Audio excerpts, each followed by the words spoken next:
Amis de la revue de presse africaine, bonjour et bienvenue sur Coaching TV pour la synthèse de l'actualité africaine. Talons à cœur ouvert avec la presse, c'est par ce titre à la une du quotidien Fraternité que nous ouvrons cette revue. Le journal fait savoir que pour une première fois, Patrice Talon a échangé avec la presse de son pays sur les préoccupations d'ordre national et international. Durant une heure de loge, il a été question pour l'actuel locataire de la Marina d'apporter des clarifications sur des dossiers brûlants de l'actualité, notamment la proposition de révision de la Constitution, la normalisation des relations avec le Niger, les difficultés de la CEDEAO dans la gestion des crises politiques et démocratiques en Afrique de l'Ouest. Dans un contexte où la question de la révision de la Constitution est agitée dans l'opinion publique depuis des semaines, ainsi qu'un probable troisième mandat, le numéro 1 des Béninois a tenu à rassurer le peuple sur le sujet. Je ne veux pas qu'on touche à une virgule de la Constitution, a déclaré Patrice Talon, rapporte Bénin Web TV. 24 heures au Bénin renchérit en relatant d'autres propos du chef de l'État. La question du troisième mandat est derrière nous. Le Bénin fait son chemin. Le Bénin est un autre pays. Nous avons tourné cette page. Talon met fin à la polémique sur la révision de la Constitution et le troisième mandat exulte le matinal. Autrement dit, cette sortie médiatique du président Patrice Talon est une bonne nouvelle pour la démocratie béninoise dans un contexte sous-régional crispé par des tensions politiques. Tous les Béninois doivent être rassurés quant au respect de la Constitution du Bénin. Mais si les Béninois ont de quoi être rassurés au plan politique, ils interpellent Talon sur les relations du pays avec le Niger. À quand l'ouverture des frontières avec ce pays frère? Selon le président de la République, les sanctions imposées au Niger au lendemain du coup d'État ayant renversé Mohamed Bazoum le 26 juillet dernier n'étaient pas destinées à durer dans le temps. C'est pourquoi il entend plaider chez ses collègues de la CEDEAO pour une levée des sanctions et un accompagnement de la junte nigérienne au pouvoir. Mais il va falloir que ceux-ci aussi fassent un premier pas. Pendant ce temps, on en sait un peu plus sur la date des élections législatives et régionales au Togo. Selon le site Togo Actualité, un décret pris le jeudi 8 février 2024 en Conseil des ministres a officialisé la date des élections législatives et régionales. Les électeurs sont appelés aux urnes le samedi 13 avril 2024. Les électeurs sont désormais informés et peuvent se préparer pour exprimer leur choix dans les urnes. Qu'ils vous souviennent que ces élections avaient été reportées fin 2023 pour diverses raisons. À présent, les électeurs ont acte d'aller accomplir leur devoir civique pour le rayonnement de la démocratie togolaise. Parlant du rayonnement de la démocratie en Afrique, le Sénégal, connu pour sa culture démocratique légendaire, est en train de traverser une crise politique depuis le samedi 3 février passé, quand le président Macky Sall a décidé unilatéralement de reporter l'élection présidentielle prévue pour le 25 février prochain. Le président s'est basé sur une présumée crise institutionnelle entre le Conseil constitutionnel et l'Assemblée nationale qui a dépêché une commission d'enquête sur une probable corruption de deux juges du Conseil constitutionnel. Selon le projet de loi voté par les députés de la mouvance, l'élection présidentielle est reportée pour le 15 décembre 2024, soit près de 10 mois de prolongation pour Macky Sall. Une décision qui visiblement ne passe pas au sein de la classe politique sénégalaise qui trouve en ce report une stratégie pour se maintenir au pouvoir au-delà du délai constitutionnel. Après la CEDEAO qui a appelé au respect du calendrier électoral, c'est au tour de Washington d'exprimer ses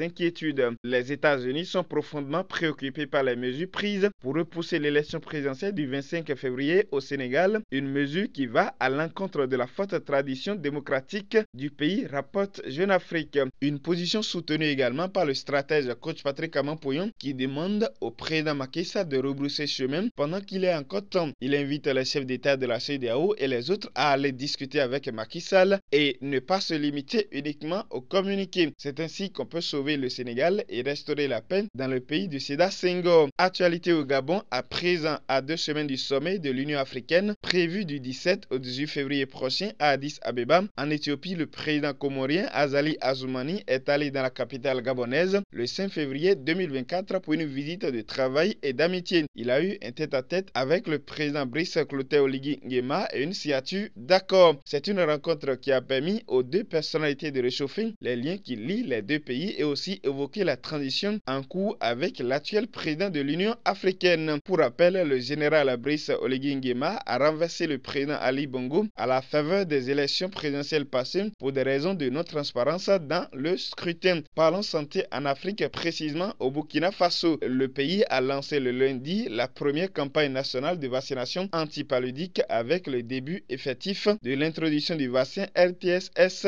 dans la vaccination de routine, a indiqué l'agence d'information du Burkina. Cette première phase concerne les enfants de 5 mois les plus touchés par le paludisme dans plusieurs régions. Et le ministre de la Santé et de l'Hygiène publique qualifie d'historique l'introduction de ce vaccin au Burkina Faso. Nous introduisons une arme redoutable contre le paludisme et nous commençons par le vaccin RTS-S. C'est une journée historique car ce vaccin va contribuer à réduire drastiquement le nombre de cas et le nombre de décès liés au paludisme, a-t-il déclaré, rapporte RFI. Faut-il le souligner, le vaccin RTS-S est l'un des 2 vaccins sûrs et efficaces recommandés par l'Organisation mondiale de la santé pour la prévention du paludisme chez les enfants. Au Congo démocratique, il ne s'agit pas de la santé des enfants, mais plutôt de la sécurité de tous les citoyens du Nord Kivu. Ces derniers jours, les individus armés appelés M23 ont semé la panique dans le rang des populations en commettant des barbaries sur les civils. Ce sont des anciens soldats de l'armée congolaise qui accusent le gouvernement de marginaliser leur minorité ethnique et qu'ils veulent reprendre ce qu'ils appellent leur terre. Certains pays limitrophes de la République démocratique du Congo appuient ces rebelles afin de pouvoir profiter des nombreuses richesses du pays. Une actualité qui a fait réagir plusieurs personnalités qui appellent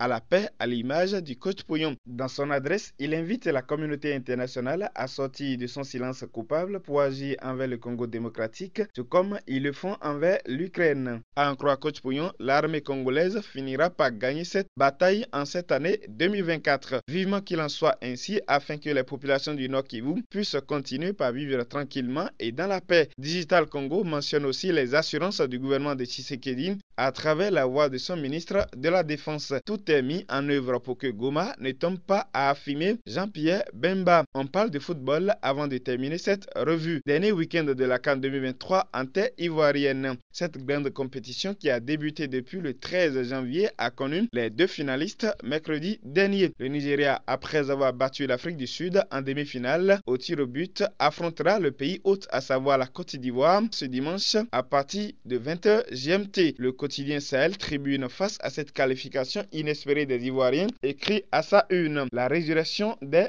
éléphants. Le 11 février, la Côte d'Ivoire aura l'opportunité de marquer l'histoire, une fois de plus portée par l'enthousiasme de toute une nation. Les éléphants aspirent à soulever de nouveau le trophée continental. Le match contre le Nigeria s'annonce comme un affrontement mémorable, une finale où le destin de toute une nation sera scellé. Les Ivoiriens, déjà en ébullition, attendent avec impatience ce moment de gloire et de félicité. Une victoire qui doit être aussi neutre en matière de santé, d'emploi, de bonheur, déclare coach Pouyon. Mais en attendant de savoir qui obtiendra le sacre de cette coupe dans ce match 100% ouest-africain, on connaîtra le 3e samedi soir. Cette petite finale opposera la RDC et l'Afrique du Sud. Qu'en est-il des guépards du Bénin qui ont été absents à cette fête continentale? Le spécialiste du mental coach Pouyon demande aux autorités béninoises à faire preuve d'écoute pour écouter les avis avisés afin d'améliorer les choses pour faire gagner le Bénin comme la Côte d'Ivoire l'a fait. Accepter tout au moins de se préparer pour les éliminatoires de la CAN prochaine au lieu de prétendre se qualifier pour une Coupe